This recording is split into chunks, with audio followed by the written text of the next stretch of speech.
예, 오늘 본문의 말씀을 가지고 사랑으로 행하라는 제목으로 저와 여러분들이 말씀에 은혜를 나눴으면 좋겠습니다. 그러므로 사랑을 받은 자녀같이 너희는 하나님을 본받는 자가 되고 세상 사람들은 아무 연고도 없는 그리스도인들에게 바라는 것들이 참 많습니다. 우리는 세상 사람들이 기독교에 대해서 관심이 없다라고 생각하고 교회도 관심이 없고 예수 믿는 사람에 대해서 관심이 없다라고 생각하지만 사실은 세상은 또 세상 사람들은 이 교회와 그리스도인들에게 굉장히 많은 이 관심이 있고 바라는 것들이 있습니다. 그래서 이제 교회나 이 그리스도인에 대한 문제들이 나오면 막 이렇게 세상에 더 이렇게 흥분하고 또 이렇게 이 소동을 하게 되는 것이죠. 다른 종교에서 뭐 이렇게 다른 일을 나쁜 짓을 해도 그냥 뭐 어리에 그러는 대한데 교회나 그리스도인에 대해서는 그것에 대해서 이렇게 지켜보고 있다가 또 그것을 이제 바라는 것들이 참 많죠. 그 중에서도 그들이 이 세상에서 우리 그리스도인들에게 이제 바라는 것들을 보면 첫 번째로 이렇게 이 세상 사람들은 서로 싸우고 또 이렇게 분열하고 비판할지라도 교회는 서로 싸우지 말고 비판하지 말고 분열하지 말라 이런 이야기들을 이제 한다는 것입니다. 그리고 그런 모습들을 원한다. 교회가 서로 화목하고 서로 위로해주고 그리고 하나 되는 모습들을 이 세상 사람들은 보고 있다는 것이죠. 그리고 그것을 기대하고 또 그런 교회에 대해서 이제 관심을 가지고 있는 것이죠. 그러지 않으면 그것에 대해서 이제 왜 그러냐 이런 생각을 하는 것이죠. 두 번째, 깨끗하고 진실하며 거룩한 모습을 보여달라라고 말을 합니다. 우리가 이 하나님을 믿는 사람들이 거짓되고 이선적인 모습을 보일 때 신뢰가 가지 않는 것은 당연한 것이죠. 세상 사람들도 이렇게 관계가 이렇게 진실하고 깨끗한 사람들을 원합니다. 자기들은 비록 그렇지 않을지라도 자기 주위에 있는 사람들은 그런 사람들인 것이죠. 하물며 예수 믿는 사람들이 거짓을 하거나 위선적인 모습을 보일 때 이제 이 신뢰를 가지지 않고 또 그것에 대해서 교회는 진실해야 되지 않냐, 깨끗하지 않냐, 거룩해야 되지 않냐라고 이제 말을 하는 것이죠. 제가 이제 이 통계를 보다 보니까 이제 이 카나다에 있는 카나다 교회, 카나다 장로교회인가 그런 교단이 있는데 이 교단이 이제 한 성도가 교단에 한 300만 명 정도가 이제 그 교단에 속하는 성도였다 그래요. 그래서 이제 80년대 이 교단에서 우리가 이렇게 새로운 시대가 되니까 좀 젊은 사람들이나 이렇게 소수자들이나 이런 사람들을 좀 이렇게 바라보자. 그런 사람들을 위한 교회가 되어서 그 사람들을 이제 교회가 점점 나이가 많아지니까 새로운 시대를 좀 이렇게 젊은 사람들을 교회로 끌어들이자. 이렇게 이제 해서 그 1988년도에 이제 카나다 그 장로교에서 이 동성애자들을 이제 목사로 세우는 거를 이제 이렇게 그것을 통과시켰다 그래요. 그래서 이제 한 20년, 30년 지나고 나서 이제 보니까 그 교회의 그 교단의 성도 수가 300명이었다가 30만 명으로 줄었다 그래요. 그래서 거의 한 3만 개의 교회 중에서 뭐 몇천 개, 5천 개도 안 남았는 이렇게 이제 교단으로 완전히 그리고 사람들이 다 이제 떠나가게 된 것이죠. 교회가 세상과 같아서 세상 사람들을 데려올 수 있다라고 하는 것이 착각이죠. 교회는 하나님에 속한 거룩한 존재로 있을 때 세상이 미워할지언정 교회를 오게 되는 그런 것이다 하는 거죠. 우리가 그래서 세상을 쫙 쫓아가는 교회가 이렇게 전도를 하고 복음을 전할 수 있을 것처럼 그러지만 그렇지는 않다는 거죠. 교회는 항상 거룩해야 되고 하나님의 말씀을 붙들어야 한다는 것이죠. 그것은 우리가 이 사람들이, 이 세상 사람들이 이렇게 원해서 우리가 이렇게 되어야 되는 것이 아니라 사실 성경에서 그렇게 말하기 때문에 우리가 이 말씀에 귀를 기울여야 한다는 겁니다. 서로 싸우고 비판하고 분열하지 말라라고 하는 사람들이 바라기 때문에, 세상 사람이 그렇기 때문에 우리가 서로 싸우지 않고 비판하지 않고 하나 되어야 되느냐, 또 깨끗하고 진실하고 그렇게 해야 되냐가 아니라 성경에서 그렇게 말하고 있다는 겁니다. 다른 말로 이야기하면 세상 사람들은 교회가 아주 성경적인 교회를 원하지, 교회가 세상적인 교회를 원하지 않는다는 거예요. 아니, 세상 사람들은 뭐 다 그러니까 이렇게 자기들도 그러니까 이 자기들과 비슷하게 해야 교회가 이렇게 잘 되고 또 부흥이 되고 교회로 오지 않겠냐 생각하지만 그렇지 않다는 것이죠. 여러분, 우리가 도둑질하는 부모가 자식들이 도둑질하면 막 혼내잖아요. 그죠? 도둑질하지 말라라고 하는 것처럼 이것이 뭐냐면 하나님의 것이기 때문에 본능적으로 도둑질하면 안 된다라고 하는 것을 알고 있는, 자기가 비록 도둑질을 할지라도 하나님의 말씀대로 도둑질하지 않는 아들을 원하는 것처럼 세상 사람들도 마찬가지다는 거죠. 교회에서 교회가 서로 싸우지 않고 분열하지 않고 비판하지 않고 진실하고 깨끗하고 거룩한 모습을 보여줘라, 이런 것들을 이제 원하는 것이죠. 그런데 그래서 이제 이 그리스도인들에게 이런 원하는 모습으로 살려 그러면 어떻게 해야 되냐? 뭐 안 싸우고 비판하고 이런 거 이렇게 분열하지 말고 서로 진실하고 거룩한 모습을 보여라, 뭐 여러 가지 이렇게 이야기하는데, 이거를 한마디로 이야기하면 2절에 그리스도께서 너희를 사랑하신 것 같이 너희도 사랑 가운데 가라. 그리스도인들이 사랑 가운데 거할 때 이런 세상의 요구를,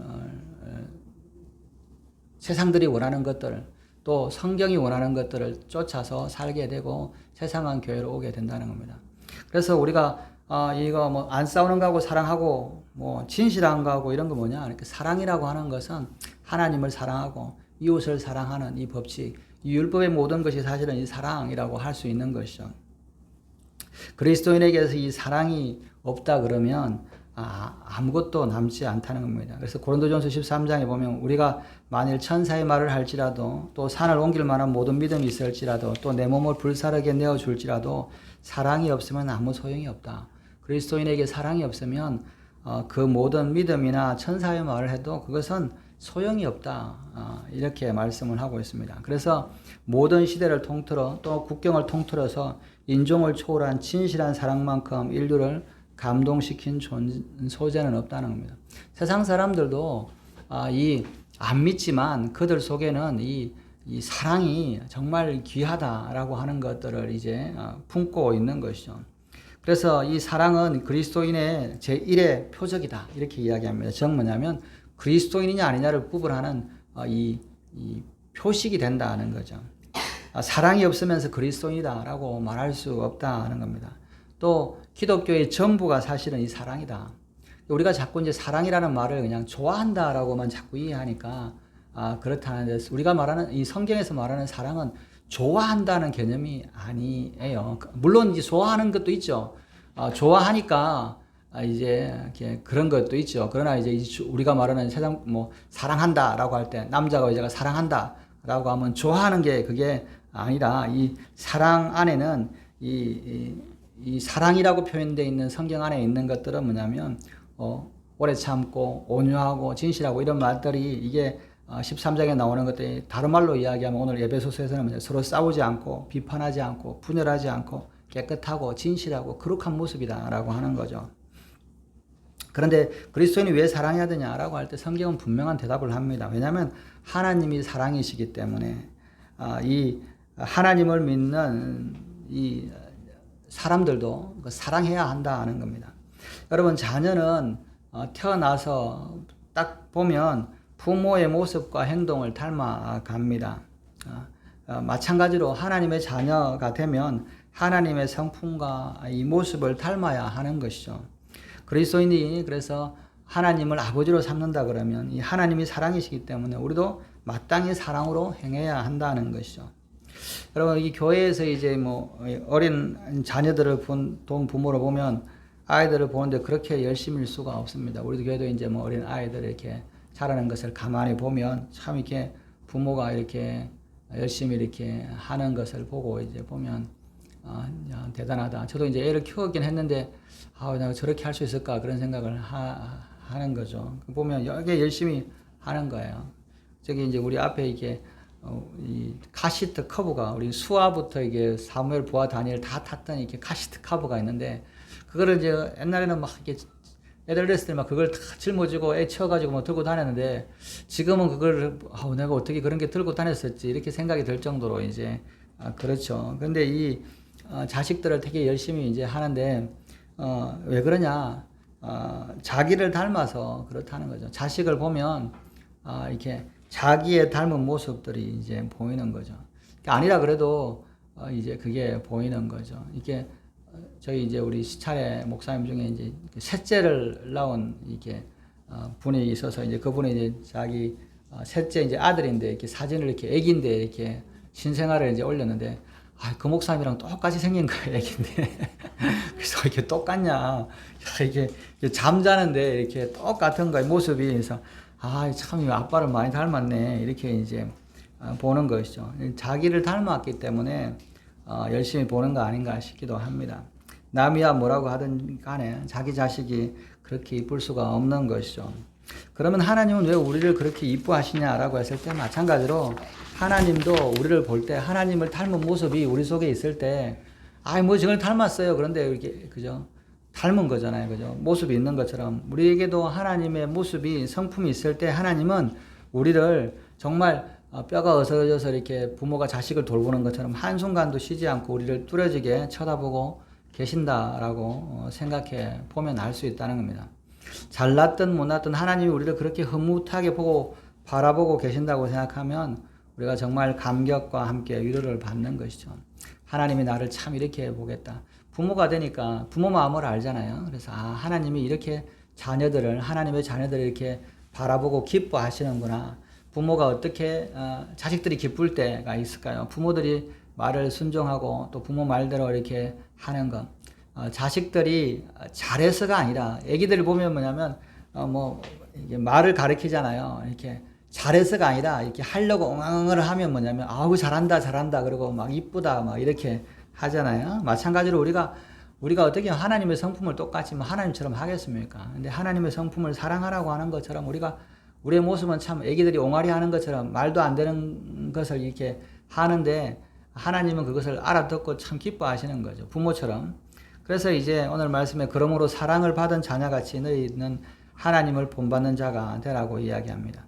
우리가 하나님의 사랑을 받은 자녀이기 때문에 하나님의 사랑을 따라서 가는 거다. 사랑이라고 하는 것은 본받아지는 거다. 사랑을 보고 배운 사람은 사랑을 베푸는 거다라고 하는 것이죠. 그래서 우리가 하나님의 사랑을 받았기 때문에 하나님의 사랑이 우리 속에서 드러나게 되는 겁니다. 그래서 우리가 서로 사랑해야 할 이유가 전부 그것이다. 아버지가 사랑이기 때문에 우리도 그 모습을 드러내야 한다는 것이죠. 사도 요한은 이것에 대해서 좀 더 분명하게 요한 1서에서 말씀하시는데 사랑하는 자들아 우리가 서로 사랑하자. 사랑은 하나님께 속한 것인지 사랑하는 자마다 하나님으로부터 나서 하나님을 알고 사랑하지 아니하는 자는 하나님을 알지 못하나니 이는 하나님은 사랑이십니다. 우리는 하나님의 형상대로 지음을 받은 존재라고 하는 것이죠. 그래서 우리는 지어질 때 창조될 때 하나님의 사랑이 우리 속에 있는 존재였어요. 그래서 이 사랑을 이제 이렇게 드러나야 되는데, 근데 우리가 사람들이 이 사랑이 그렇게 귀한 줄고 알고 행해야 되는 것도 알면서도 우리가 이 사랑이 우리 속에서 드러나지 않는 이유는 왜 그러냐? 만들 때 이렇게 제대로 만드는데 왜 안 되냐라고 할 때 최초 인간 아담이 사단의 꾀임에 빠져서 하나님의 형상을 잃어버렸기 때문에 그렇다. 하나님의 형상이 가려져 있다는 것이죠. 마치 인간이 마귀의 가면을 쓰고 이렇게 허우적대고 방황하고 또 울면서 통곡하고 서로 미워하고 살인하는 적으로 살아가는 거. 이렇게 우리가 가면을 쓰고 있으면 누가 누군지 모르잖아요. 그죠? 얼굴이 안 드러나잖아요. 이 자식에게 얼굴에 가면이 써 있으면 이게 자식을 못 알아보는 것처럼 우리도 하나님의 사랑으로 하나님의 형상을 가진 이 사람으로 창조되었는데 우리의 얼굴에 이 가면이 사단의 가면이 써져 가지고 안 드러나는 거예요. 그래서 하나님께서는 뭐냐면 자기 자녀이기 때문에 이 인간이 비록 죄를 지었을지라도 또 방황하고 떠돌아다닐지라도 하나님께서 그 자녀를 돌아오기를 기다리는 것이다. 구원하기를 원하신다는 겁니다. 그래서 예수님을 십자가에 죽게 하심으로 우리가 마귀의 이 탈을 벗어버리고 정말 하나님의 본래 형상으로 회복시켜 주셨다는 겁니다. 이것이 구원이고 이것이 거듭남이다. 이것이 영생이라고 하는 것이죠.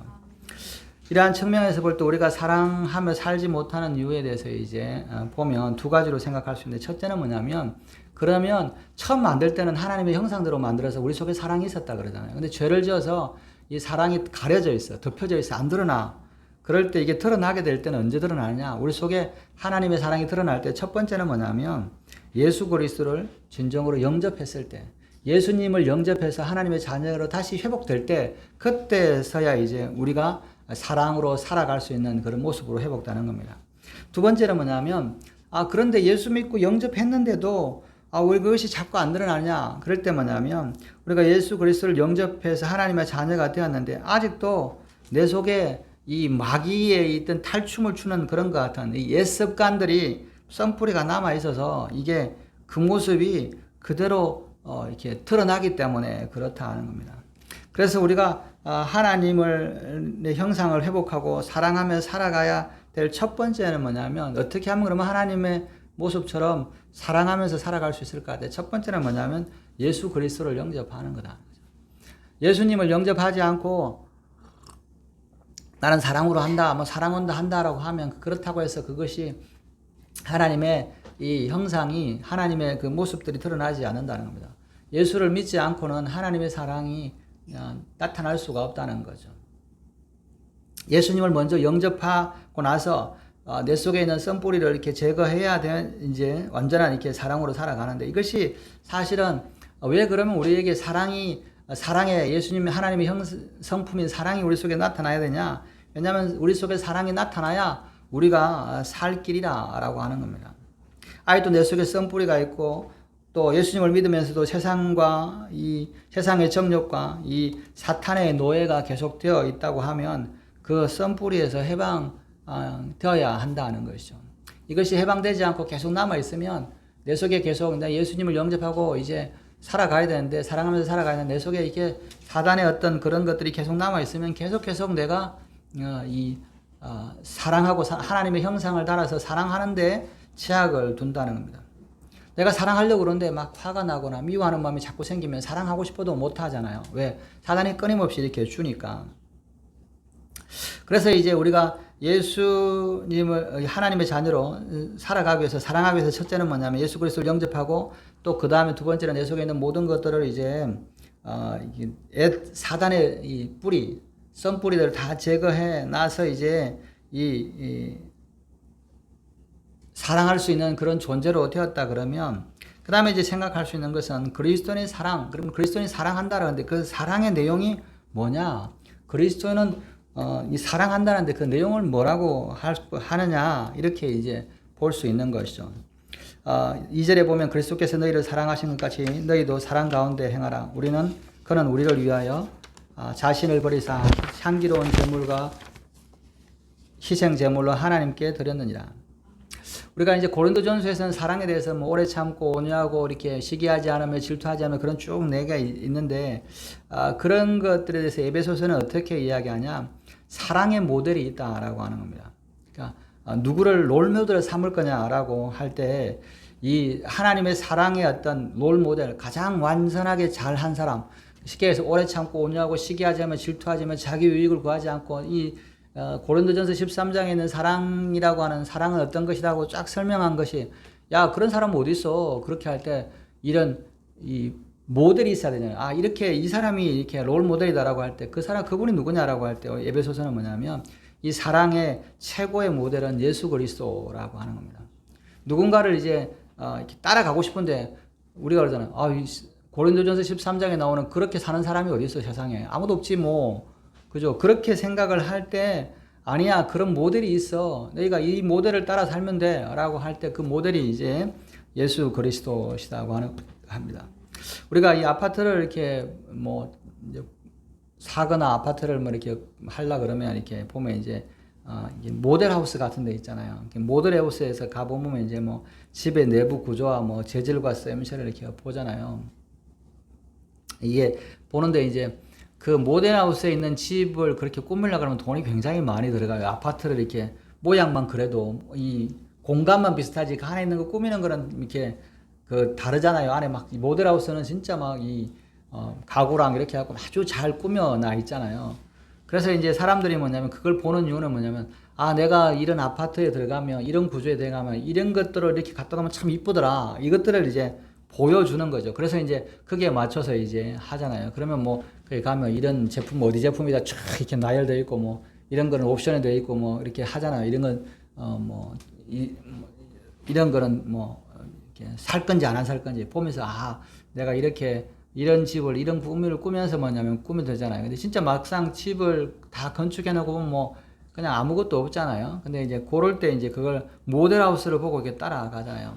또 뭐 이런 새로운 아파트에 가면 뭐 구경하는 집 이런 거 있잖아요. 이게 동네 뭐 이렇게 빌라 같은 데 보면 이렇게 구경하는 집 보면 뭐 한 층에 보면 다 이렇게 꾸며가지고 이렇게 구경하면서 이렇게 하는구나. 이게 보고 이제 따라가는 것이죠. 그 마찬가지로 우리가 예수 그리스도를 보면 어떻게 사랑해야 되는지 이 사랑의 본질을 우리가 알 수 있다는 겁니다. 왜냐하면 하나님의 사랑의 가장 깊은 부분이 예수 그리스도의 십자가 안에 있기 때문에 그렇다는 것이죠. 예수 그리스도께서 우리를 너무 사랑하시기 때문에 자신의 전생애를 우리에게 주셨습니다.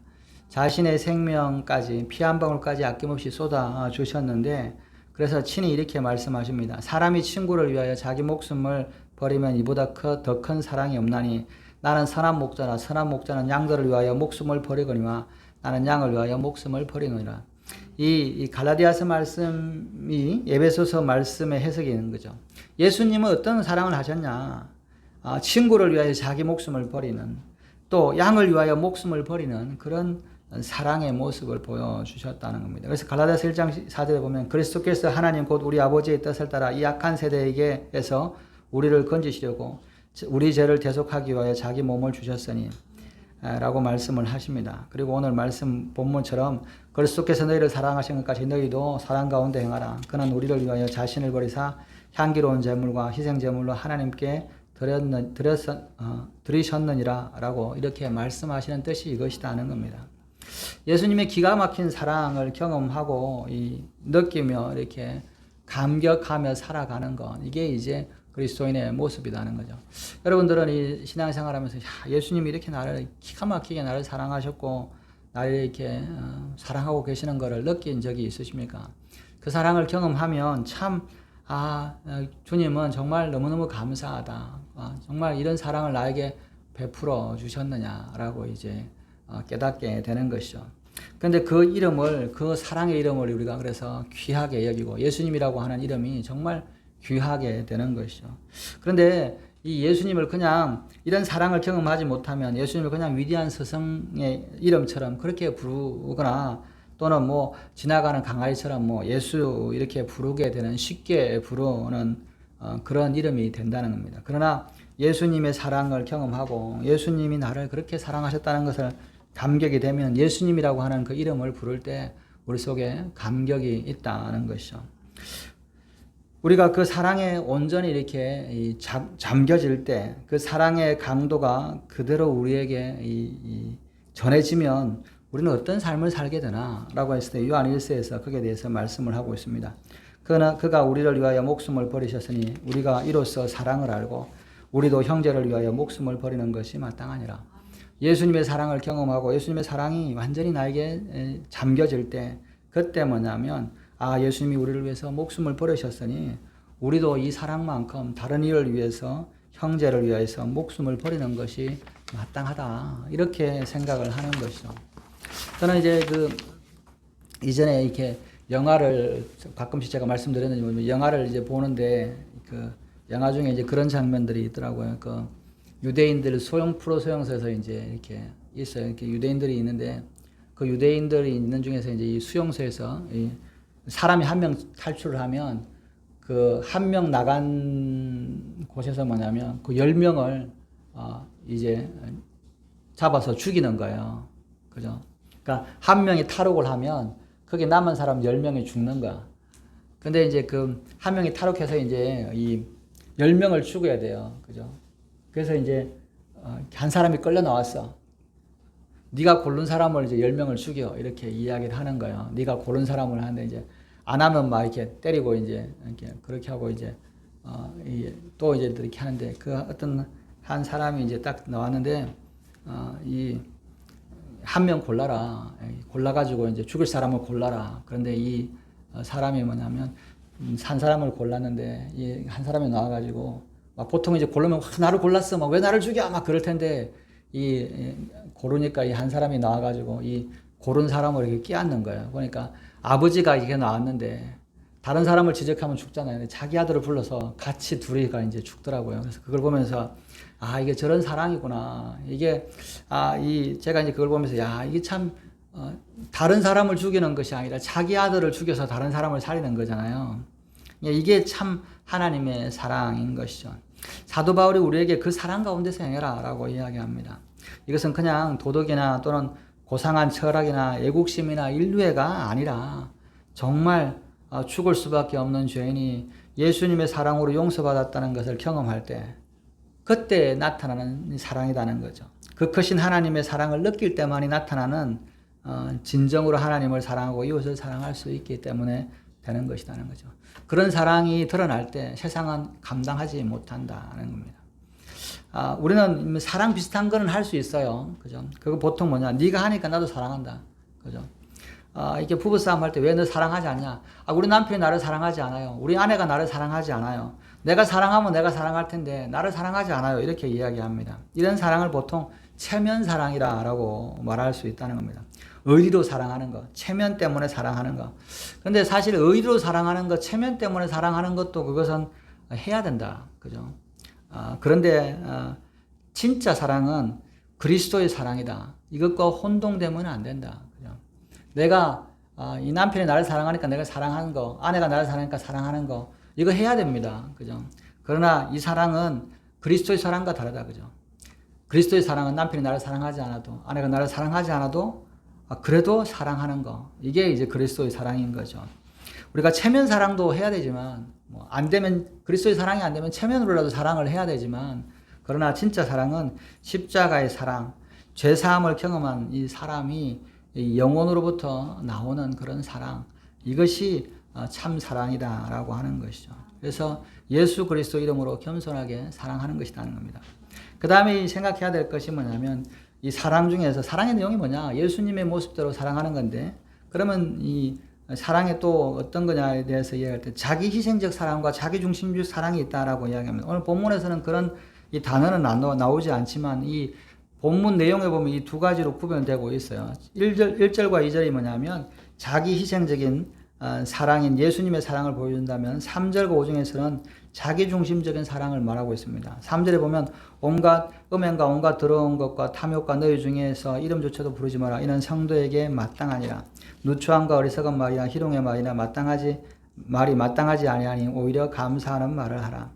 자기 중심적 사랑은 자기에게 초점이 맞춰져 있어요.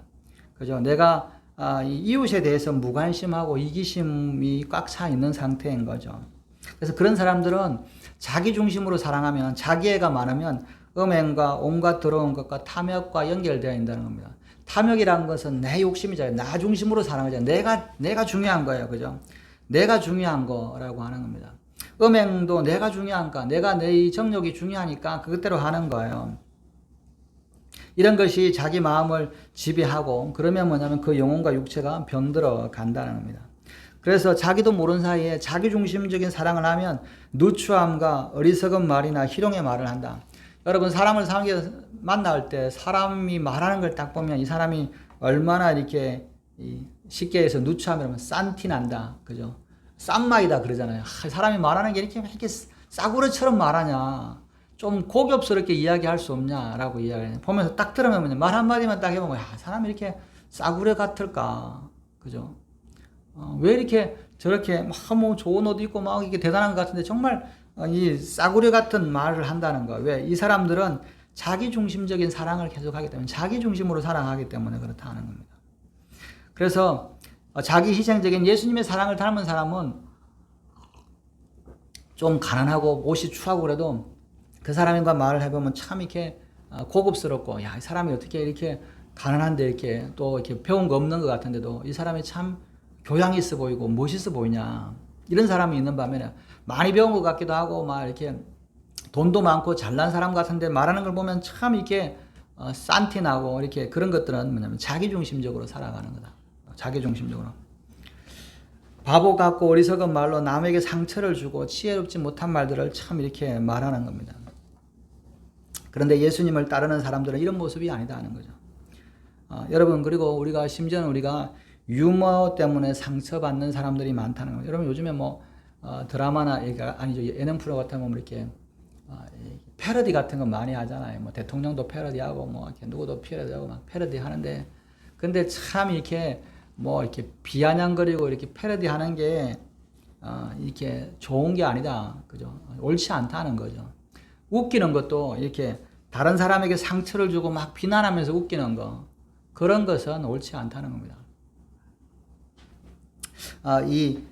제가 이렇게 뭐 이렇게 미국에 대해서 좀 이렇게 하는 걸 보니까, 기독교 방송에 보니까 미국에 이제 네시빌이라고 하는 도시에 이제 기독교인들이 막 모여서 이제 사람들이 막 기독교인들이 그쪽으로 막 모였고 이제 크게 기독교인의 그런 말이 되는데, 이 사람이 이제 LA에서 이제 이 방송을 하는 연예인, 이렇게 사역을 하는 극장 같은 걸 하는 사람이 이제 여기를 한번 놀러 왔다가 이 네시빌에 이제 정착을 했다는 거죠. 왜 정착했느냐 이야기하니까, 자기들이 이렇게 길어가는데 상점에 갔는데 상점 주인이 갑자기 자기를 처음 보는 사람인데도 자기를 붙들고 내가 기도해도 되겠습니까? 그러고 자기를 위해서 열심히 기도하더라고, 해주더라는 거죠. 하나님, 이 사람이 지금 중요한 결정을 하고 있는데 정말 하나님께서 이 결정을 잘 인도해서 좋게 이렇게 해달라고. 그러니까 지나가는 상점에 주인이 자기를 위해서 기도를 하고, 그런 것을 보면서 자기가 여기 와야 되겠다. 그래서 이제 이쪽으로 와가지고 이제 극장을 열어가지고 이제 극장을 하는데, 거기 와서 이제 코미디언들이 이제 오게 되는 거죠. 세상에 있을 때는 막 사람들 비난하고 유행하다가 예수 믿는 코미디로 와가지고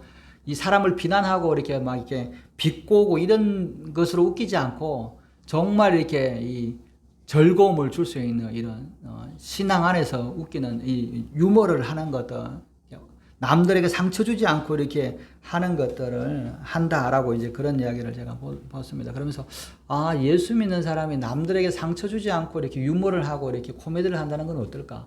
우리는 뭐 코미디하면 다 이렇게 뭐 다른 사람 비하하거나 뭐 이렇게 패러디하거나 뭐 깔아뭉개고 막 이런 것 가지고 이제 하잖아요. 그런데 이것이 뭐냐면 위트 있고 유머 있는 사람, 아주 센스 있는 사람처럼 이렇게 느껴집니다. 아주 그냥 약간 시니컬하게 그냥 비웃고 이렇게 하는데, 그러나 이 유머가 참 사람을 웃기게 하는 것이 좋은 것이긴 하지만, 이것 때문에 다른 사람을 울리거나 다른 사람에게 상처를 주거나 다른 사람을 이렇게 힘들게 하면 이것은 죄가 된다는 것이죠. 그래서 우리가 사람들을 웃기고 유머를 할 때도 이 남에게 상처 주는 것이 아니라 이 다른 사람에게 도움이 주고 위로를 주는 그런 유머를 해야 한다는 겁니다. 이 자기중심적인 사람은 뭐냐면 자기가 옳고 다른 사람 다 이렇게 막 비아냥고 그냥 이렇게 하잖아요, 그죠? 뭐 그런 사람들 있잖아요. 개그맨들 중에서 막 이렇게 패러디하고 뭐 정치나 사람들 막 패러디하고 막 이렇게 놀리거나 막 이렇게 이용하는데, 정작 자기가 놀림을 당하거나 자기가 들으면 이걸 못 견디는 사람들이 굉장히 많아요, 그죠? 그런데 이게 자기중심적인 생각이라는 거예요. 그러나 자기희생적 사랑은 반대로 뭐냐면 이 초점이 나한테 있는 게 아니라 하나님에게 있고 예수님에게 있고 이웃에 있다는 겁니다. 그 사람의 언어는 감사와 은혜와 찬양으로 충만한 것이죠. 이것이 믿는 자, 곧 성도들의 바른 모습이라고 성경은 말씀을 하고 있습니다. 사도 바울은 이 자기중심적 사랑이 사실은 결과는 어떠냐? 자기를 사랑하는 사람은 하나님 나라에서 기업을 얻지 못한다고 경고하고 있습니다. 나를 사랑하는 사람은 하나님 나라에 들어가지 못한다. 그러나 다른 사람을 사랑하는 사람, 내가 희생하고 다른 사람을 사랑하는 자에게는 하나님의 축복이 있다는 겁니다. 5절에 너희도 정녕 이것을 알거니와 음행하는 자나 더러운 자나 탐하는 자나 곧 우상 숭배자는 다 그리스도와 하나님 나라에서 기업을 얻지 못하리니 누구든지 헛된 말로 너희를 속이지 못하게 하라. 이로 말미암아 하나님의 진노가 불순종의 아들들에게 임하나니 그러므로 그들과 함께 하는 자가 되지 말라. 이 썩지 않고 이 자기중심적으로 이 세상적으로 살아가는 자기중심으로 살아가는 이런 사람들이 있는가 반면에 썩지 않고 더럽지 않고 또 쇠하지 않을 하나님의 나라 하늘의 기업을 있게 할 사람들이 있다. 이 사람들은 뭐예요? 자기 희생적인 사랑, 예수님의 사랑, 하나님의 사랑을 전하는 사람들이라는 거죠. 그래서 그들은 하나님의 이 풍성하신 긍휼에 따라서 이렇게 그들을 거듭나게 하실 것이라는 겁니다. 여러분, 그래서 우리가 그러면 이 자기 희생적인 사랑, 하나님의 사랑이 우리 삶에 가득하게 할 수 있는 방법은 뭐냐? 라고 할 때 이 성경에서는 이 5가지를 이제 말씀을 하고 있습니다. 우리가 믿는 하나님이 첫째는 뭐냐면 진노의 하나님이 아니라 사랑의 하나님임을 믿어야 한다는 겁니다. 내가 믿는 하나님이 사랑의 하나님이라는 것을 생각하고 하나님의 사랑을 자꾸 묵상하면 그 사랑이 우리에게 전염을 된다는 겁니다. 우리가 신앙생활 할 때 참 힘든 게 뭐냐?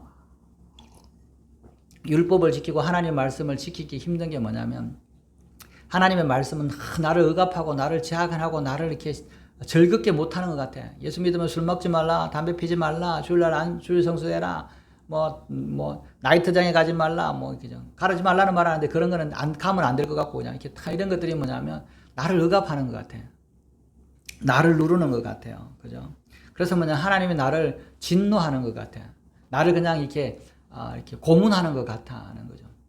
중국에 이제 우리 오순주가 자꾸 이제 자기 권사님이라고 그러는데 오순주가 저녁 때 이제 이 더운 날 맥주 한 잔 탁 먹었으면 좋겠는데 이 교회 오니까 맥주를 못 마시니까 참 이게 불편하다. 그래갖고 내가 이렇게 지금 믿어서 이렇게 맥주 못 마실 게 아니라 세상에서 다 맥주만 한껏 마시고 죽기 3일 전에 예수 딱 믿어 천국 가면 얼마나 좋겠냐 그런 이야기를 하더라고요. 그런 건 뭐냐면 하나님이 나를 이렇게 누르고 있고 억압하고 나를 막 이렇게 힘들게 하는 하나님이라고 이렇게 우리가 생각하기 때문에 하나님의 말씀을 지키기가 힘든 거예요. 그러나 하나님이 나를 사랑하는 거다. 나를 사랑하기 때문에 하는 거다. 그죠? 자녀들이 부모 말을 잘 안 듣는 게 뭐냐면 부모가 이렇게 하지 마라 막 혼내고 그러면 막 자기를 막 억압하는 거라고 생각을 하는 거예요. 혼내는 거라고 생각을 하는 거예요. 그죠? 그래서 이게 부모 말을 안 들어요. 그런데 뭐냐면 부모가 하는 말이 나를 위해서 하는구나. 나를 사랑하시는구나. 이런 걸 깨닫는 사람은 이게 철이 일찍 되잖아요. 그죠? 그러면 뭐예요? 그 하나님을 사랑하는 마음이 생기는 거잖아요. 제가 이제 어렸을 때 이제 우리 애들을 보면서 우리 애들이 막 더위를 많이 타잖아요. 애들은 다 그렇잖아요. 덥잖아요. 그래서 이제 우리는 막 우통을 덮고 자기도 하고 막 이렇게 우리 막내 같은 또 더 열을 많이 하니까 막 밤에 더워가지고 밤에 막 잠에 자다가 깨가지고 막 돌아다니고 그러거든요. 막 더워가지고 막 이렇게 밤에 자다가 깨고 막 이렇게 또 막 더워가지고 왔다 갔다 하다가 뭐냐면 또 뭐 자다가 좀 서늘해지면 좀 자다가 이렇게 하니까 더위를 많이 타요.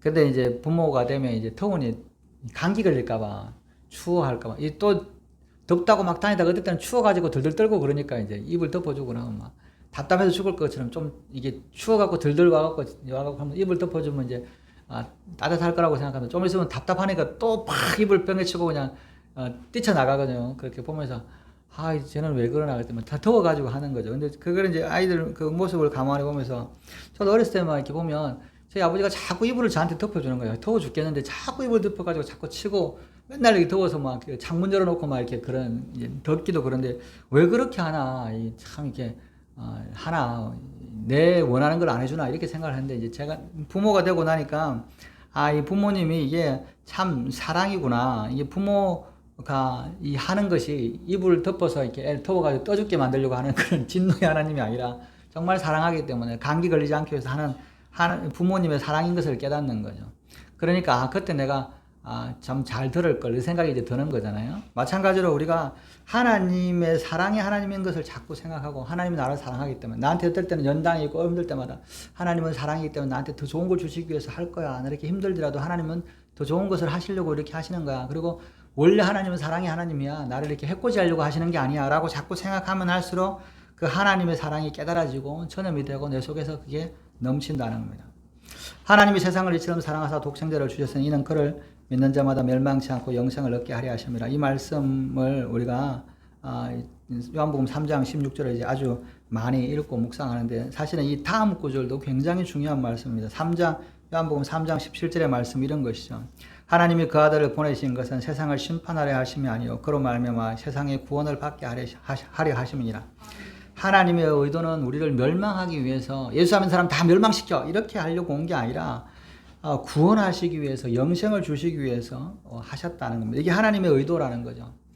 아니 예수님을 보내갖고 예수님 믿는 사람 다 지옥 가는 거 하나님이 이렇게 진노의 하나님이야 이렇게 그런 것이 아니라 다 구원받기 위해서 멸망하시지 않기 위해서 영생을 얻기 위해서 예수님을 보내주셨다는 겁니다. 그래서 우리가 이렇게 CCM 보면 뭐 있잖아요. 좋으신 하나님 있잖아요. 그 좋으신 하나님은 좋으신 하나님 그렇잖아요. 그 좋으신 하나님이 이게 정말 좋으신 그게 보면 내용이 이제 영어로 보면 전부 다 God is good, God is good 다 이렇게 그렇잖아요. 하나님은 좋으신 하나님, 무엇이든 간에 다 좋으신 하나님이시다. 원래는 뭐냐면 우리 그것을 자꾸 이제 묵상하게 되는 거죠. 하나님은 참 좋으신 하나님이야. 내가 이렇게 힘들고 연단이 있고 고난이 있는 것도 하나님은 좋으신 하나님이시기 때문에 좋은 걸 주시게 하시는 거야. 이렇게 이제 깨닫게 되는 거죠. 하나님의 엄격하신 분, 무서운 면만 자꾸 생각하지 마십시오. 하나님이 심판하셔. 이렇게 세상을 심판하실까 이런 게 아니라 하나님의 사랑, 하나님의 용서, 하나님의 좋으심을 자꾸 묵상하다 보면 그리고 그분의 사랑에 자꾸 이렇게 들어가다 보면 그 사랑을 온몸으로 느끼게 된다는 것이죠. 자녀들 중에 부모님의 사랑을 일찍 깨닫는 아들은 효도를 합니다. 우리 부모님이 이렇게 나를 사랑하셨구나, 수고하셨구나. 그런 거잖아요. 근데 부모의 사랑을 깨닫지 못하면 죽고 나서 깨닫거나 그러면 불효자가 되는 거잖아요. 그죠? 근데 살아있을 때 이렇게 일찍 깨닫는 사람은 참 효자가 된다는 거예요. 제가 이제,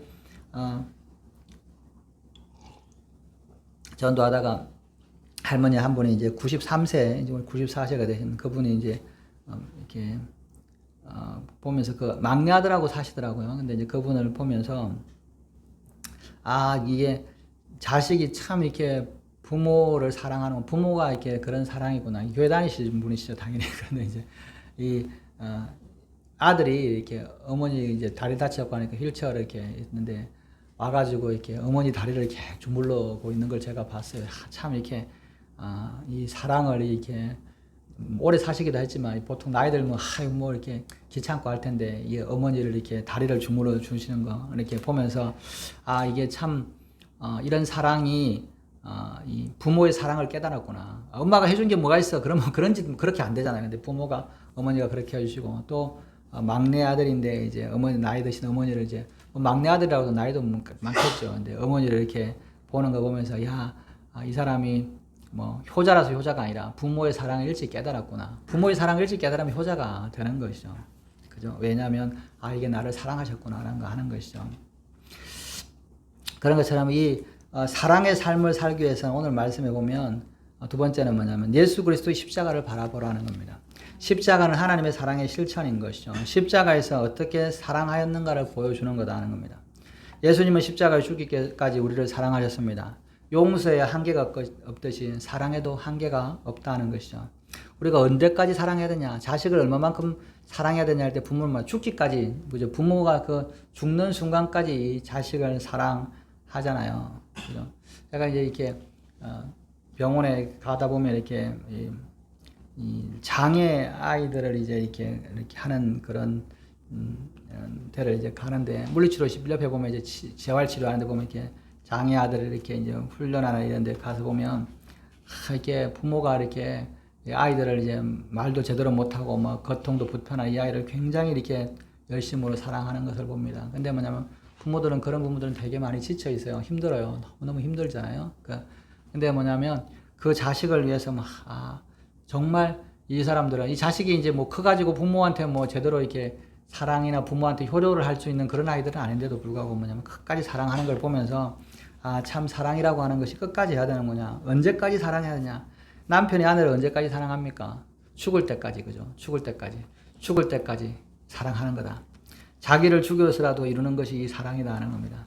마찬가지로 우리가 하나님을 어떻게 사랑해야 되냐, 그리스도께서 십자가에 보여주신 것까지 죽기까지 사랑해라. 저는 이렇게 어렸을 때 보면 하나님을 마음과 뜻과 목숨을 다하여 사랑하라라고 했을 때 이 마음과 뜻은 알겠는데 목숨까지는 좀 너무한 거 아니냐 이렇게 생각을 했는데 하나님을 사랑할 때는 목숨까지 사랑해야 된다. 제가 이제 뭐 학교 다닐 때 운동권에서 노래 중에 지금도 기억나는 게 뭐 여러 가지 별로 그냥 뭐 세상 그래서 데모하는 애들이 뭐 그런데 근데 노래 중에 그런 노래가 있어요. 사랑을 하려거든 목숨 바쳐라 그런 노래가 있어요. 근데 제가 그걸 보면서 이게 빨갱이도 이렇게 이제 그게 주체사상이거든요. 그게 그렇게 사랑을 바쳐가지고 이 사람을 감화시켜가지고 혁명의 동지를 쓰자 이런 내용인데 이 세상도 빨갱이도도 목숨을 바쳐서 사랑하라고 가르치는구나 이 기독교. 근데 예수 믿는 사람은 이렇게 그렇지 않잖아요, 그죠? 목숨을 바쳐라 이런 것이 아닌데 성경에는 목숨을 다해라, 그죠? 그러므로 우리가 누구는 사랑할 수 없다. 이 사람은 사랑하지 못하겠다는 변명이다 하는 것이죠. 사랑하지 못할 사람이 없다라고 성경은 말씀합니다. 사람들은 이렇게 이야기합니다. 나는 성격에 따라서 남자가 남편과 아내와 이혼한다 이런 이야기를 합니다. 그러나 그것은 이유가 되지 않는다는 겁니다. 성경에 비추어 보면 그것은 다 잘못이다 하는 거죠. 아내나 남편이 식물인간이 되어도 평생 함께 살아야 된다. 화재로 얼굴이 상하거나 서로 팔다리가 일어서더라도 그래도 죽기까지 사랑해야 된다. 식물인간이 되어도 죽기까지 사랑한다. 이게 참 이런 이야기를 들으면 이게 참 어렵다 이렇게 생각을 할 수 있잖아요. 그럼에도 불구하고 그런 사랑을 해야 된다라고 하는 겁니다. 왜? 이 사람을 인간적인 것이 아니라 하나님의 사랑이 나한테 있기 때문에. 그 세상은 뭐예요? 남편이 뭐 아프거나 다치면 또 아내가 이상하면 뭐 이혼하기 바쁘고 그죠? 그렇게 하는 게 아니라 끝까지 사랑해야 된다. 죽기까지 사랑해야 된다는 겁니다. 이것이 하나님의 사랑이고 십자가의 사랑이다. 그죠? 여러분 사랑한다라고 하면 죽기까지 사랑한다. 그죠? 그런 마음을 가져야 된다는 겁니다. 그럴 때 이게 이 사랑이 진짜 사랑이 우리 속에 드러난다는 겁니다. 예수님의 십자가의 사랑은 희생과 헌신입니다. 그리고 원망과 불평과 시기가 없었다는 겁니다. 여러분 예수님이 십자가에 달리면서 저 때문에 저런 것을 인간에서 내가 이렇게 십자가에 달려야 되나 이런 원망이나 내가 진짜 이거 왜 이렇게 하고 있어야 돼 이런 말씀이 없었다는 겁니다. 그죠? 우리를 위해서 십자가에 둘릴 때 우리는 뭐예요? 사랑을 할 때 내가 진짜 이렇게까지 해야 돼 막 이런 생각을 하잖아요. 그렇게 하지 말라는 겁니다. 사랑하기로 결정하실 때는 사랑하기로 결정하면 여러분 원망과 불평과 시비가 없도록 해야 됩니다. 사랑하려고 결정하면 이것을 빼야 된다는 겁니다. 여러분 우리가 이제 교회에서 보면 뭐 어떤 사람들은 큐티를 잘하면 큐티 못하는 사람이 너 왜 큐티를 못해 이렇게 뭐 하기도 하고 또 기도를 좀 하는 사람은 기도 못하는 사람은 야 이렇게 신앙생활인데 왜 기도 못해 이렇게 하고 봉사를 열심히 하는 사람 봉사하는 사람들은 야 너는 이렇게 봉사를 못하가 이렇게 그런 말을 하고 싶어요. 야 저 사람은 잘하는데 너는 왜 못하냐 이렇게 하고 싶은데 이것은 사랑이 아니라 내가 성경 큐티를 하고 기도하고 봉사하고 섬기는 것이 할 때 원망과 불평과 시기가 없어야 된다. 그죠? 내가 하는데 원망하는 게 없어야 되고 시기가 없어야 되고 불평이 없어야 된다. 그냥 내가 해야 될 거 해야 되는 거다. 이렇게 말씀을 하는 겁니다. 남이 하든지 안 하든지 상관없이 그냥 내가 하는 거죠. 우리가 남이 뭐 잘못한다, 원망하거나 불평한다는 말은 내가 재판관이 되었다는 겁니다. 재판은 하나님의 소관이고 우리의 판단할 것이 아니라는 겁니다. 아내에 대해서 하나님처럼 되지 말라고 또 남편에 대해서 하나님처럼 되지 말라고 이야기합니다. 그러나 남편이나 아내가 되면 자꾸 뭐요 이렇게 하나님처럼 되려고 그러잖아요. 야, 왜 그것 좀 못하냐? 이것 좀 해줬으면 좋겠다. 그죠? 아이고, 이것 좀 안 하면 이것만 해주면 참 정말 이렇게 좋을 텐데 남편이나 뭐 아내한테 이것 좀 해주면 좋을 텐데 이거 왜 안 하냐고 그죠? 그렇게 말하기 쉽잖아요. 근데 그렇게 하지 말아라는 거예요. 저도 이제 우리 집 사람하고 어제 이제 그저께 이제 우리 집 사람이 이렇게 옷을 제가 이제 오래간만에 막 정리를 막 했더니 버려야 되겠다 이제 이렇게 막 비닐에 쌌더니 갑자기 저쪽에서 뛰어나가지고 왜 자기 옷을 다 이렇게 버리려고 그러냐고 막 이렇게 뭐라 그러더라고요. 아니 네 옷이면 이렇게 당신 오시면 미리 정리를 좀 하든지 왜 안 하고 있냐. 지금까지 하던 내가 이렇게 버리려고 그러면 꼭 이렇게 싸놓으면 이게 다 끄집어내갖고 이렇게 따로 이렇게 싸놓고 그러냐. 그래가지고 이제 제가 이거 보면서 저도 이제 그러면 제대로 정리를 하든지 그랬더니 내가 이렇게 산지 얼마 안 되는데 이걸 비싸게 돈 주고 사는데 왜 이렇게 다 하냐. 그죠? 그래서 제가 속으로 네가 샀으면 좀 잘 놓던지 이렇게 막 이렇게 다 이렇게 막 옷을 막 산더미처럼 쌓아놓은 데다가 사지도 못하게 그냥 이렇게 내가 버릴 때는 이렇게 정리할 때는 꼭 이렇게 안 하는데 그래서 속으로 진짜 그러다가 이제 제가 가만히 생각해서 그래 그럼 뭐 어떡하겠냐 그러고 그렇게 하는데 좀 이것만 했으면 좋겠다. 그러면 내가 더 사랑할 텐데 그렇게 하지 말라. 그냥 사랑할 때는 그래도 사랑해라. 그래서 제가 이제 참 이렇게 속상하기도 하고 그냥 어쨌든 그런데 이제 이게 안 맞는 거죠 부부가. 남편은 어지르고 아내는 치우고 또 아내는 막 이렇게 하고 안 할 때만 이것만 해주면 좋을 텐데 그죠. 우리 남편이 음식물 쓰레기만 버려주면 좋을 텐데 맨날 그런 거 안 한다. 그죠? 이것만 해주면 좋을 텐데 나는 이렇게 하면서 뭐냐면 내가 이렇게 당신한테 하는데 이것만 해주면 내가 더 잘할 텐데 이렇게 하지 말고 그냥 원망과 불평 없이 그냥 하라는 거죠. 그죠? 그것을 사람 보고 하는 것이 아니라 예수님 때문에 하는 겁니다. 예수님의 사랑이 우리에게 흘러서 다른 사람에게 넘쳐가게 만들라는 겁니다. 그 다음에 사랑할 수 있는 비결은 뭐냐면 자기 중심이 아니라 하나님 중심으로 모든 것을 생각하는 겁니다. 예수님 중심, 이웃 중심, 교회 중심으로 생각하는 거죠. 자기 자신을 십자가에 못 박지 않으면 예수님의 제자가 될 수 없습니다. 나를 포기하고 나를 사랑하신 예수님을 바라보는 것이죠. 이것이 이 그리스도인의 모습이라는 겁니다. 네 번째는 우리의 생각과 말이 항상 감사로 채우라는 겁니다. 생각해보면 모든 것이 감사요, 감격이고 은총입니다. 여러분 어떤 일이든지 간에 정죄하거나 비판하기 시작하면 자꾸 감사가 사라집니다. 그죠? 또 어떤 사람들은 그런 사람들, 나는 세례 요한의 은사를 받았다. 그런 사람이 있는데, 그죠? 근데 이 사람들은 돌아다니면서 두루두루 돌아다니면서 사람들 다 비판해. 내가 세례 요한의 은사를 받아 너는 이렇게 잘못하고 너는 이렇게 하고 독사의 자식이라고 막 이렇게 비판하는 거죠. 남의 허물들을 얼마나 잘 캐는지. 틀린 건 아니죠. 그러나 옳은 것은 아니다는 겁니다. 나무의 허물을 보이면 눈을 감으라 하는 거죠. 아니 이 죄를 어떻게 눈을 감으냐 그런 것이 아니라 허물을 덮어주고 기도할 수 있어야 된다는 겁니다. 무엇을 하려고 무엇을 하고 안 하는 것은 그 사람이 결정하는 거다. 이 사람이 그것을 고치고 말 건 그 사람의 결정인 거고 나는 뭐냐면 사랑을 끝까지 보여주는 것이죠. 그래서 디모데에게 바울은 이렇게 편지합니다. 우리가 세상에 아무것도 가져오고 온 것이 없으며 또한 아무것도 가지고 가지 못하리니 우리가 먹을 것과 입을 것이 있은즉 족한 줄 알 것이냐. 내가 집 아파트도 없고 뭣도 없고 뭐 돈도 없고 그런 게 아니라 내가 먹을 거 있고 입을 거 있으면 그것으로 족하고 감사하면서 살아라는 겁니다.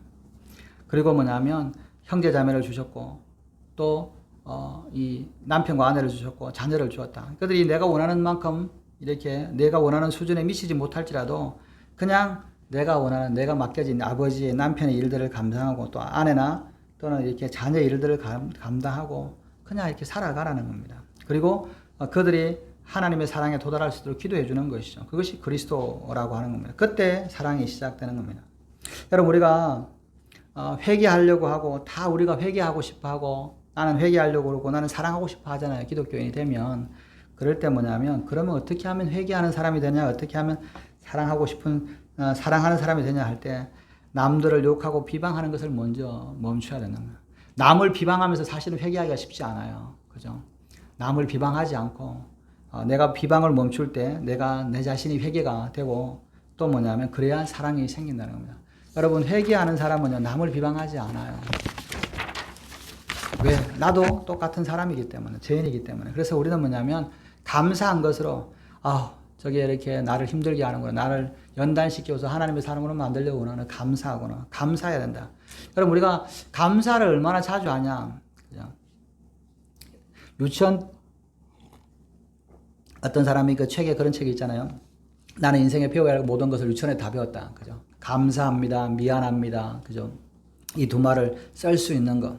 여러분 우리가 일어날 때 또 깨어날 때 얼마나 감사하면서 살아갑니까? 여러분 우리가 식사기도 할 때 우리 아들도 식사기도 하면 막 밥 다 먹고 나서 식사기도 했어 그럼 안 했네 그러고 기도하기 시작하고 그죠? 감사하는 게 정말 습관적으로 이렇게 할 때가 많죠. 그러나 우리가 이런 시대에 정말 어려운 시대에 주님을 섬기고 사는 것이 얼마나 감사한지 이렇게 생각해 보아야 된다는 거예요. 참 감사하다. 정말 이렇게 성경은 뭐예요? 우리에게 오히려 감사해라. 감사하는 동안에는 불평과 염려가 우리를 지배할 수 없고 사탄이 우리를 지배할 수 없다는 겁니다. 여러분 환경이나 사람이나 가정이나 직장이나 교회나 국가나 언제나 이렇게 양면성이 있어요. 감사할 부분이 있고 불평할 부분이 있습니다. 그럴 때 뭐냐면 우리나라에 대해서 감사할 것도 있고 불평할 것도 있잖아요. 우리나라 어떤 사람은 헬 조선이다 그러고 어떤 사람은 우리나라 참 좋다 이렇게 하잖아요. 그냥 감사한 거. 내 대한민국에 태어나서 너무 감사하다. 감사한 것을 먼저 감사하기로 결정해 봐야 둘 중에 있을 때 감사할 것을 먼저 생각해 보라는 겁니다. 모든 것을 은혜로 결정할 수 있도록 마음에 결정하게 된다는 거죠. 죽게 되었을 할지라도 나 왜 이렇게 죽게 돼서 힘들어 이게 아니라 내가 이제 죽으면 천국 가는구나 감사하는 거. 모든 것이 뜻대로 되지 않더라도 나는 감사를 먼저 하겠다라고 생각을 결정해야 된다는 거죠. 감사는 선택이라는 거죠. 내가 감사한 상태가 돼서 감사하는 게 아니라 내가 감사하기로 결정하는 순간 감사가 된다는 겁니다. 여러분 우리가 이 어려운 이런 환경들이 어떤 시련들이 이런 것들이 어떻게 결론이 되든지 간에 항상 감사하기로 결정하시기 바랍니다. 그리고 내 인생 전체는 감사한 거다. 하나님이 내 인생은 정말 뭐가 못됐고 뭐가 못해서 부족한 거 불평이 아니라 감사한 거구나. 내 인생을 주신 것에 너무 감사하고 지금까지 돼서 감사하라는 거죠. 상황을 보고 검사하는 것이 아니라 그냥 감사하기로 결정하면 감사가 임하게 된다는 겁니다. 누구든지 헛된 말로 너희를 속이지 못하게 하라. 이로 말미암아 하나님의 진노가 불순종의 아들들에게 임하나니 그러므로 그들과 함께하는 자가 되지 말라. 이 말은 나쁜 사람들과 나쁜 친구들과 관계를 끊으라는 겁니다. 신앙생활할 때 제일 방해되는 사람들은 뭐예요? 위험한 사람들은 누구냐? 세속적이고 물질적인 친구입니다. 그죠? 감사하게 할 때면 불평을 만들게 하고 하나님 앞에 뭐냐면 하나님 일을 하려 그러면 뭐야? 다른 걸 쫓아가게 하는 거. 그죠? 그러다 보면 뭐예요? 이 사람 때문에 내가 신앙생활을 제대로 못하는 거죠. 하나님 앞에 감사함으로 나가지 못하는 거죠. 여러분 그런 사람들이 친구라는 이름으로 나를 한테 잘 도와준다는 이름으로 뭐예요? 자꾸 나를 이렇게 넘어뜨리려고 그래요. 그럴 때는 뭐냐면 그 사람은 과감하게 끊어라. 그죠? 그리고 뭐냐면 그래야 그들과 함께 하다가 내가 뭐냐면 하나님의 사랑에서 떠날까 두려워한다는 거죠. 그래서 우리가 뭐냐면 사람을 만날 때 예수님을 닮은 사람을 만나시기 바랍니다. 예수님을 닮은 사람을 만나면 그 사람은 우리가 예수님을 닮도록 도와주시는 거다. 그죠? 세상을 닮은 사람을 만나면 우리가 세상을 쫓아가도록 만들고 예수님을 닮은 사람을 만나면 그 사람은 나를 예수님을 닮은 사람으로 이끌어 주시는 거죠. 그래서 우리가 교회 공동체가 참 중요합니다. 교회 안에 뭐 신앙이 좋은 사람도 있고 또 안 좋은 사람도 있을지라도 뭐냐면 그 사람들 가운데 다 조금씩 예수의 모습들이 있단 말이죠. 그것을 보면서 뭐냐면 이 사람의 이 모습이 참 예수님의 모습이구나. 내가 이를 닮아야 되겠다 하다 보면 뭐예요? 내가 닮아가는 거죠. 주위에 다 도박하는 친구들 있으면 도박을 할 수밖에 없고 자기가 다 술 마시는 친구들 있으면 술 마실 수밖에 없는 거잖아요. 그래서 뭐냐면 예수님 닮은 사람을 만나고 또 기도하는 친구를 만나야 된다는 거예요. 내가 이제 여기 이제 날이 편하니까 이게 항상 이 편의점 앞에서 한 10명, 15명 이렇게 한 50대 이렇게 남자들이 이렇게 모이는데 이 사람들이 항상 이제 맥주를 마시고 막 당구도 치고 이렇게 다녀요. 이 사람들 다 성당에 다니는데 이 동네 다 친구들, 다 친한 친구들이 한 15명 이렇게 모여서 다닙니다. 그래서 이제 그 친구들이 다 이제 자기들끼리 뭐 저녁에 한 5시쯤 되면 뭐 끝나서 이제 술도 마시고 맥주도 마시고 당구도 치고 뭐 이렇게 편의점에서 사가지고 이제 막 이렇게 재미있게 지내요. 제가 그거 보면서 참 좋은 친구들인데 이 친구들은 술 마시고 당구 치고 이렇게 하는 모임으로 하는구나. 그죠? 교회 와서 이 친구들이 다 교회 와서 우리가 예배드리고 이렇게 좋은 모습을 해야 되는데 그러지 않는 거죠. 그래서 그걸 보면서 뭐냐면 친구는 좋은데 좋은 친구는 아니구나. 그죠? 우리가 정말 나로 하여금 예수님을 닮게 하고 나를 정말 하나님 앞에 나를 위해서 기도해주는 그런 사람들과 함께 있어야 된다는 겁니다. 그래서 우리가 교회 안에 거하는 이유도 그는 마찬가지죠. 또 우리가 하나님의 이 사랑의 사도가 되도록 그 사람들이 또 기도해 주는 거죠. 여러분들이 이 교회 공동체에 있으면 다 서로가 기도해 주잖아요. 이것이 나로 하여금 하나님 앞에 더 하나님의 사람으로 사랑하러 나아가게 한다는 겁니다. 우리가 서로 사랑하는 하나님을 사랑하는 사람들에게 모이면 그 사랑이 전염이 돼서 사랑이 차고 넘치는 거예요. 그래서 오늘 성경의 말씀은 뭐냐면 우리가 이 사랑을 행하는 사람이 되어야 된다. 그래서 뭐냐면 내 사랑이 넘쳐서 다른 사람이 하나님의 사랑 안에 넘쳐 살아가는 사람이 되고 그 사람이 또 나를 기도하고 사랑함으로 내가 하나님의 사랑에 도달하게 되는 그런 사람으로 살아가라고 말씀합니다. 오늘 우리 성경은 말씀하는 것처럼 오늘 사랑으로 행하는 사람이 되어서 내 이 평생에 하나님의 사랑을 예수님의 사랑을 전하는 성도들이 되시기를 주님의 이름으로 축원합니다. 기도하시겠습니다. 하나님, 우리는 참 하나님의 자녀가 되어서 하나님을 본받는 자가 되어 사랑으로 행하는 삶을 살기를 위해서 부르심을 받았습니다. 오늘 우리의 삶이 이와 같은 삶을 살게 하여 주시고 우리가 이 모든 죄악에서 떠나게 하시고 또 하나님 안에서 이 사랑으로 행하는 그런 사랑의 사도가 되는 저희들 될 수 있도록 은혜를 다하여 주시옵소서. 감사함의 모든 말씀을 예수님의 이름으로 기도했습니다. 아멘. 288장 찬양 드리겠습니다.